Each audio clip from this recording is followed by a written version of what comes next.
మళ్ళొక్కసారి చెప్తున్నా మీడియా మిత్రుల ద్వారా చంద్రశేఖరరావు గారు నేను సూటిగా సవాల్ విసురుతున్నా. గోదావరి బంకచర్ల మీద పూర్తి స్థాయిలో చర్చ చేస్తాం. అలా ఎవరైనా సరే నేను సవాలు విసురుతున్నా. కేసీఆర్ వస్తాడు, కేటీఆర్ వస్తాడు, కాంగ్రెస్ పార్టీ కార్యకర్తలను తీసుకొని నేను వస్తానని సూటిగా సవాలు విసురుతున్న మిత్రులారా. వస్తున్నాము. 8 తారీఖు నాడు 11 గంటలకు మేమందరం వస్తాం. సోమాజిగూడ ప్రెస్ క్లబ్ రా, నీకు ఒక చేసి పెడతాం.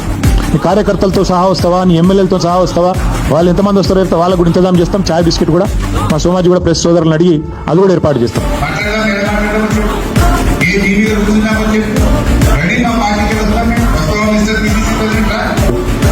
వచ్చి నిన్న కూడా ఏదో నాకు తెలిసింది ఏంటంటే ఏదో ఈ బనకచర్ల గురించి హరీష్ గారి గురించి మాట్లాడానంట.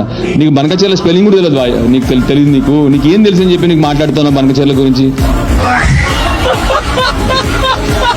నీకు దమ్ముంటే నువ్వు మోహన్వే అయితే సోమవారం రోజు అసెంబ్లీ సెషన్స్ నువ్వు పెట్టు. మా పార్టీ పక్షాన హరీష్ రావు గారు ప్రజెంటేషన్ ఇస్తారు. ఇక నీ పార్టీ పక్షాన నువ్వు ఇస్తావా, నీ ఆఫీసర్ ఇస్తాడా, నీ ఇష్టం.